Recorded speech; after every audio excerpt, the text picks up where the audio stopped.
पाकिस्तान का झंडा लगाया और हिंदुस्तान मुर्दाबाद लिखने की, और इसके बाद में बहुत बड़ी योजना, और ये किसी और ने नहीं, पुलिस का खुलासा है। पुलिस की गिरफ्त में ये दोनों आरोपी हैं जो सनातन एकता पार्टी से जुड़े हुए हैं, हिंदू है बाकायदा। लेकिन ये खबर कहीं नहीं चल रही है। पहलगाम हमले के बाद में बहुत लोगों की कोशिश थी कि कहीं ना कहीं देश में हिंदू मुसलमान का फसाद शुरू हो जाए, और देश की एकता ने, देश के भाईचारे ने उन तमाम लोगों का मुंह तोड़ जवाब दिया, कहीं पर कंकर तक नहीं उछला। लेकिन पश्चिम बंगाल में ये क्या हो रहा है? वो पश्चिम बंगाल जिसमें चुनाव होने हैं, वो पश्चिम बंगाल जिसमें मुर्शिदाबाद की हिंसा अभी अभी हुई है, वो पश्चिम बंगाल जिसमें बीजेपी लगातार हिंसा के नाम पर ममता बनर्जी को कटघरे में खड़ा करती है। लेकिन इन आरोपियों पर बीजेपी खामोश क्यों है? इन आरोपियों के तार कहां तक जुड़ रहे हैं, ये पुलिस ने बताया है। पुलिस का पूरा स्टेटमेंट मैं आपको बताने वाला हूं। टेलीग्राफ अखबार, आप जानते हैं कि एक ही अखबार है जो सरकार की आंख में आंख डाल करके सवाल पूछता है, और टेलीग्राफ की हेडिंग बहुत बार वायरल होती है। टेलीग्राफ अखबार ने छानबीन की है और बताया है कि ये सनातन एकता पार्टी से जुड़े हुए थे और इसके साथ साथ एक और पार्टी से जुड़े हुए थे। हालांकि नाम नहीं लिखा कि दूसरी पार्टी कौन सी है, लेकिन आप समझ सकते हैं कि इनकी विचारधारा, इनकी सोच कहां किसके साथ में जुड़ती है। तो ये दोनों आरोपी, अगर एक मिनट के लिए आप फर्ज करिए, ये दोनों आरोपी अगर मुस्लिम होते और इन्होंने इस तरह का काम किसी मंदिर के पास में किया होता, किसी मंदिर की दीवार पर पाकिस्तानी झंडा लगाया होता और वहां पर इस तरह का घिनौना काम करने की इन्होंने प्लानिंग की होती, और ये सनातन एकता पार्टी की जगह पर ओवैसी की पार्टी से जुड़े हुए होते, ये सनातन एकता पार्टी की जगह पर कांग्रेस, ममता बनर्जी, अखिलेश यादव, केजरीवाल या शिवसेना से जुड़े हुए होते, तो कैसे टीवी पर तांडव हो रहा होता। लेकिन अब पूरी तरह से सन्नाटा है, क्योंकि ये सनातन एकता पार्टी से जुड़े हुए लोग हैं, ये हिंदू हैं, और मुझे दुख हो रहा है ये बात कहते हुए कि हिंदू है, लेकिन टीवी के लहजे से मैं आपको बता रहा हूं, टीवी में जिस तरीके से खबर पिक की जाती है उस लहजे से मैं आपको बता रहा हूं। क्योंकि अगर ये मुस्लिम होते, इनका धर्म देख करके कैसे खबर तैरने लगती, कैसे तांडव होता, और वो दीवार जहां पर इन्होंने पाकिस्तानी झंडा लगाया है, वो दीवार इस वक्त में टीवी की स्क्रीन पर तैर रही होती। हिंदुस्तान मुर्दाबाद लिखने की और पाकिस्तान जिंदाबाद लिखने की इनकी बहुत बड़ी जो एक साजिश थी। सोचिए ये खबर कितनी बड़ी खबर है, लेकिन इस खबर पर कहीं कोई चर्चा नहीं हो रही है। यह खबर एबीपी न्यूज ने कवर की है, टेलीग्राफ के हवाले से कवर की है। बंगाल में टॉयलेट की दीवार पर चिपकाया पाकिस्तानी झंडा, पुलिस ने नफरत फैलाने के आरोप में 2 लोगों को गिरफ्तार किया। 2 लोग कौन हैं? यही दोनों हैं। उसके बाद एसपी बोनगांव का यह बयान देखिए, आधिकारिक तौर पर पुलिस का बयान आया है, जिसमें पुलिस ने कहा है 30 अप्रैल की रात पश्चिम बंगाल के उत्तर 24 परगना जिले के अकईपुर रेलवे स्टेशन के पास एक सार्वजनिक शौचालय की दीवार पर पाकिस्तानी राष्ट्रीय ध्वज चिपकाया गया। पुलिस जांच में सामने आया है कि यह कृत्य जानबूझ करके किया गया। इस मामले में 2 लोग चंदन मालाकार, गौर से इनके नाम देखिए, चंदन मालाकार 30 साल के हैं और प्रयोगजित मंडल 45 साल के हैं। इन दोनों शख्स को गिरफ्तार किया गया है। दोनों स्थानीय निवासी हैं, एक राजनीतिक पार्टी के साथ साथ सनातन एकता मंच से भी जुड़े हुए हैं। पुलिस के अनुसार दोनों आरोपियों ने स्वीकार किया है कि उनका इरादा दीवार पर हिंदुस्तान मुर्दाबाद और पाकिस्तान जिंदाबाद जैसे नारे लिखने का था, ताकि इलाके में सांप्रदायिक तनाव फैलाया जा सके। दोनों के खिलाफ मामला दर्ज कर जांच जारी है। पुलिस ने कहा है कि ऐसे षड्यंत्र रचने वाले के खिलाफ सख्त कार्रवाई की जाएगी। यह पुलिस का स्टेटमेंट है, मैं अपने आप से नहीं बता रहा हूं। मैं आगे इसी में आपको डबल इंफॉर्मेशन के लिए एबीपी न्यूज का भी बयान दिखाने वाला हूं, जिसमें टेलीग्राफ के हवाले से लिखा गया है, और टेलीग्राफ अखबार जो कुछ कहता है वो आप मान सकते हैं कि तथ्यों के साथ में कुछ बात कही गई होगी। ऐसे हवा में या सोशल मीडिया पर किसी ने कुछ कहा, वो कोट नहीं किया गया है। तो पुलिस यहां पर कह रही है टेलीग्राफ अखबार की जांच, या टेलीग्राफ अखबार ने अपनी वहां पर स्थानीय रिपोर्टरों के हवाले से लिखा है, लेकिन यह खबर कहीं नहीं है। इस खबर पर कोई बात नहीं कर रहा है। सोचिए, इतनी बड़ी खबर अगर किसी और इलाके में हो जाती, अगर ये मुरादाबाद में ऐसी कोई घटना घटती, लखनऊ में कोई ऐसी घटना घटती, दिल्ली में कोई ऐसी घटना घटती, गाजियाबाद में, मेरठ में अगर कोई ऐसी घटना घटती, तो अभी तक मीडिया का रवैया क्या होता, अभी तक सरकारों का रवैया क्या होता, लोगों का खून कैसे उबाल मार रहा होता। बुलडोजर चलाओ योगी बाबा, हम तुम्हारे साथ हैं, इस तरह की बातें कही जा रही होती। यह कहा जा रहा होता हो कि फला मस्जिद से इनका कनेक्शन है, फला मस्जिद को तोड़ दिया जाए, फला जो है वो पार्टी के साथ में इनका कनेक्शन है, फला नेता की गिरफ्तारी हो जाए, फला नेता को इस्तीफा देना चाहिए, फला नेता के कार्यकर्ता है। लेकिन अब कोई कुछ नहीं बोल रहा है। कितना भाईचारा है, अब कोई कुछ नहीं बोल रहा है। ये अपने आप में बड़ी शर्मनाक बात है।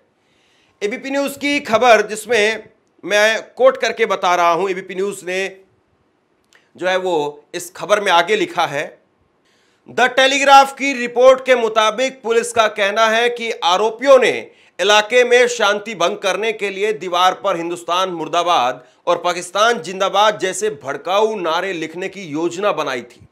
गिरफ्तार किए गए लोगों की पहचान 30 साल के चंदन मालाकार और 45 साल के प्रयोगजीत मंडल के रूप में हुई है।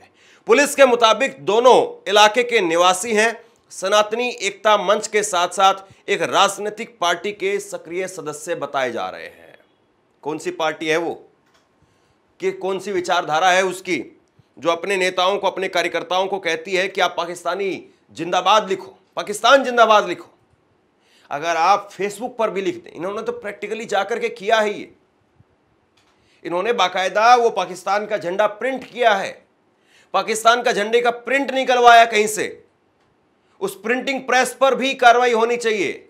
और अगर आप इन्होंने अपने घर पर प्रिंट किया है तो फिर सोच लीजिए कि आप घर पर क्या होना चाहिए। लेकिन कोई खबर नहीं चल रही है। इन्होंने बाकायदा वो पाकिस्तान का झंडा प्रिंट करवाया, दीवार पर चिपकाया और आगे ये योजना बना रहे थे। और इनकी योजना से वहां पर किस तरीके का बवाल होता और कैसे पश्चिम बंगाल के हिंदुओं के बीच में एक नैरेटिव पेश किया जाता कि ममता बनर्जी है तो दहशतगर्दी यहां पर है। वो फिर ये भी कह दिया जाता कि हो सकता है कि पहलगाम के जो आतंकी हैं वो भाग करके पश्चिम बंगाल आ गए हैं।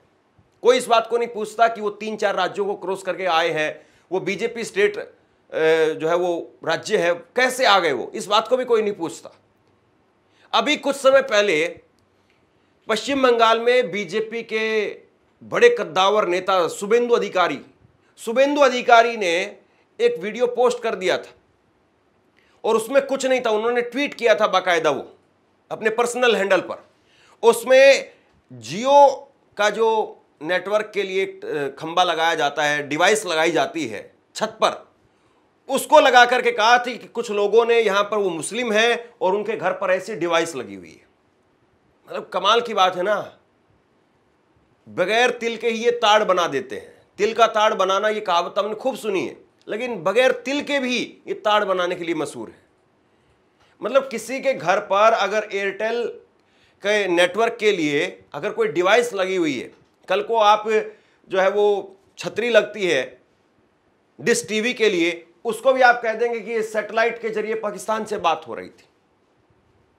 तो इस तरह का काम बहुत पहले से वहां पर हो रहा है। अगर ये जो हुआ है, ये अगर कहीं पर पश्चिम बंगाल में ममता बनर्जी के साथ में इसका कोई कनेक्शन होता तो मत पूछिए कि फिर क्या बवाल होना था यहां पर। और सोचिए, ऐसे माहौल के बीच, इतने नफरती माहौल के बीच कुछ लोग हैं जो अभी भी पूरी जिम्मेदारी के साथ में अपना काम कर रहे हैं। लेफ्टिनेंट विनय नरवाल, हरियाणा का वो सपूत विनय नरवाल और उसकी पत्नी, महज 6 दिन पहले शादी हुई थी, हाथों की मेहंदी फीकी नहीं पड़ी थी कि उसकी जिंदगी से रंग नोच लिए गए। और वो फिर भी कह रही है, जिसकी आंखों में, जिसके दिल में हमसे और आपसे कहीं ज्यादा दर्द होगा, हमसे और आपसे कहीं ज्यादा वो भुगत रही है, झेल रही है। वो कह रही है कि मुझे किसी से कोई शिकवा नहीं है, मैं किसी से नफरत नहीं करती हूं, मुझे सिर्फ इंसाफ चाहिए। ये कल की तस्वीरें हैं, जरा देखिए। जब विनय नरवाल की पत्नी उसके बर्थडे पर रक्तदान शिविर का आयोजन करती हैं, पूरा परिवार रक्तदान करता है, और अभी 10 दिन बीते हैं उस घटना के, और पत्नी कह रही है कि मुसलमानों के खिलाफ नफरत मत फैलाओ।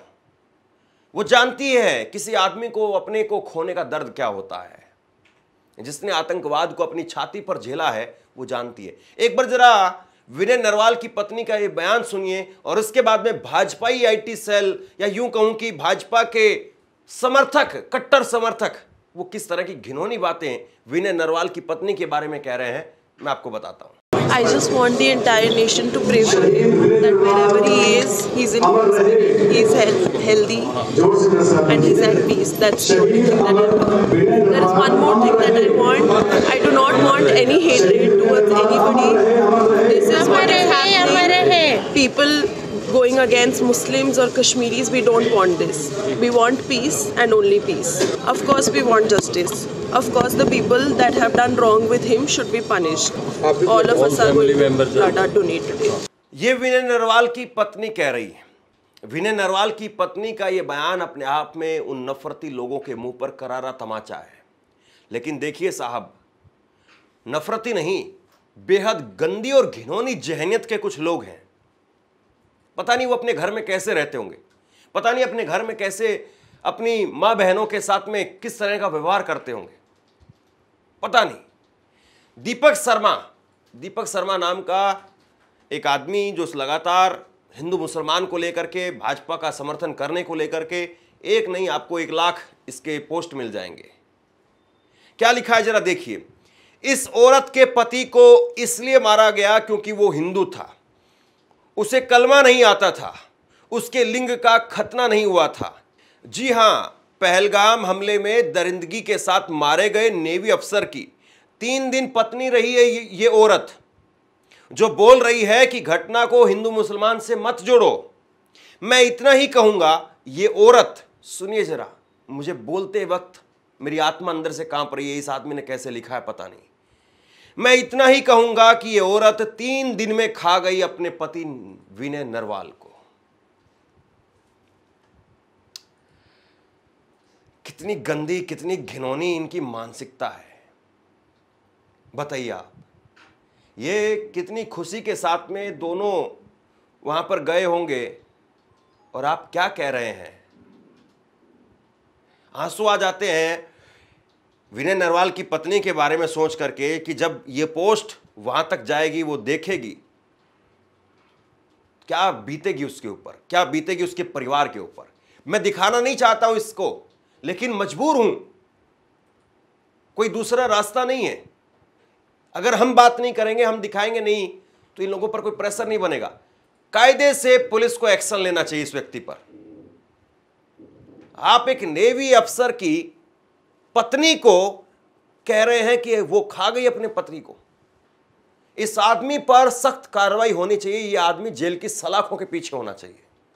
कैसे आप किसी पत्नी को, किसी नेवी अफसर की पत्नी को ये कह सकते हैं, किसी भी सामान्य महिला को आप ये कह सकते हैं। लेकिन साहब, यहां पर वो बयान मुझे याद आ जाता है। वो कांग्रेस की कौन सी विधवा थी जो पेंशन खा रही थी। कैसी मानसिकता है ये, किस प्रकार की मानसिकता है, जरा सोचिए। पूरा देश इस वक्त में प्रधानमंत्री नरेंद्र मोदी की तरफ देख रहा है। वो कल्पना से भी बड़ी कार्रवाई देखना चाहता है कि कैसी होती है कल्पना से भी बड़ी कार्रवाई। ऐसी कार्रवाई जो देश में किसी ने कल्पना नहीं की या आतंकवादियों ने कल्पना नहीं की, उससे भी बड़ी कार्रवाई कैसी होती है, लोग देखना चाहते हैं। 10 दिन बीत गए हैं आज।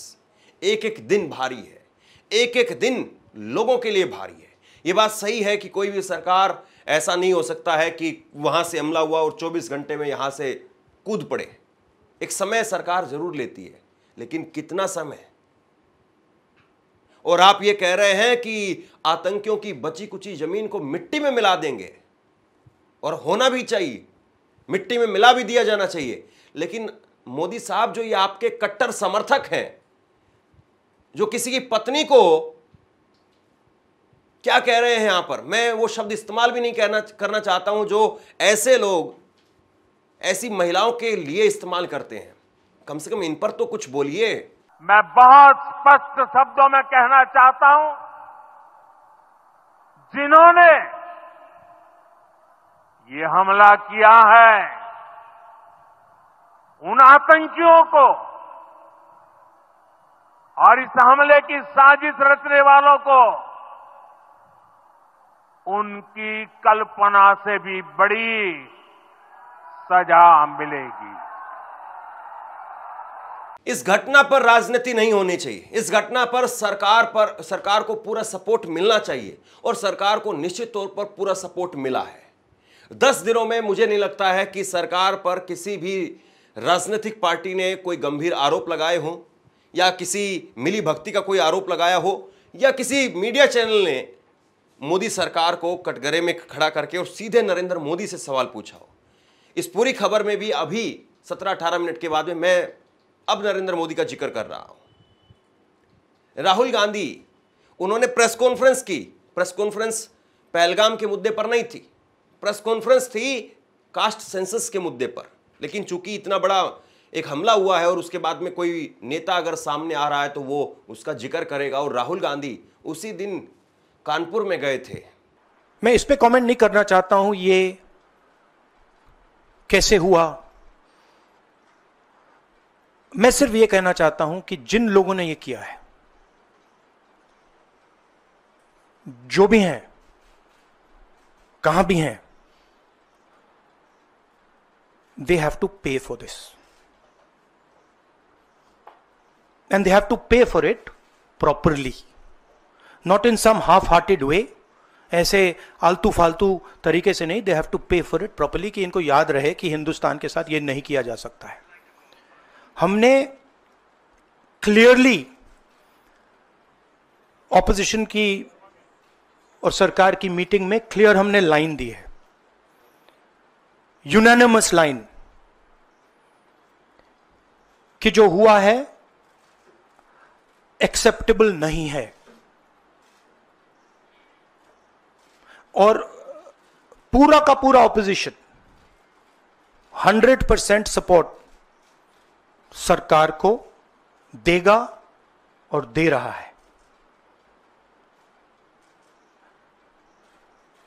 नरेंद्र मोदी को एक्शन लेना है, एकदम एक्शन लेना है। और पूरा का पूरा विपक्ष उनके साथ खड़ा है। जिन लोगों ने यह किया है, दे हैव टू पे the price for this. Pahalgam हमले के बाद में हर किसी को दुख है। हर कोई चाहता है कि वाकई कोई ना कोई सख्त एक्शन होना चाहिए। राजनेता से लेकर के और आम आदमी यही इस वक्त में चाहता है। लेकिन सरकार क्या चाहती है और सरकार क्या कर रही है, ये कुछ दिनों के बाद में या आने वाले दिनों में हमें पता चलेगा। लेकिन फिलहाल जो हमें पता चल रहा है वो ये है कि कैसे नफरती जहन के लोग, आतंकियों ने जो वहां पर किया, घिनौना काम, दरिंदगी की वहां पर, वो तो की वहां पर और उसका तो बदला होना ही चाहिए। लेकिन जो यहां कर रहे हैं और जिनके कंधों पर चढ़ करके गोदी मीडिया फिर यहां पर नंगा नाच करती, उस पर चर्चा क्यों नहीं हो रही है? सवाल इस बात का है। शेयर कीजिए इस खबर को, लोगों तक पहुंचाइए ताकि ये पूरी खबर लोगों तक पहुंचे भी और लोग समझें कि किस तरीके से उनके दिमाग के साथ में खेला जा रहा है। लोगों में जागरूकता आए, लोग अपना हिंदू मुसलमान के बीच में लड़ाई नहीं बल्कि भाईचारा पैदा करें। और ये इस वक्त की सबसे बड़ी मांग है, सबसे जरूरी इस वक्त में यही काम है। शेयर कीजिए इस खबर को और आप क्या सोचते हैं मुझे नीचे कमेंट बॉक्स में लिख करके जरूर बताइए। आपका बहुत बहुत धन्यवाद।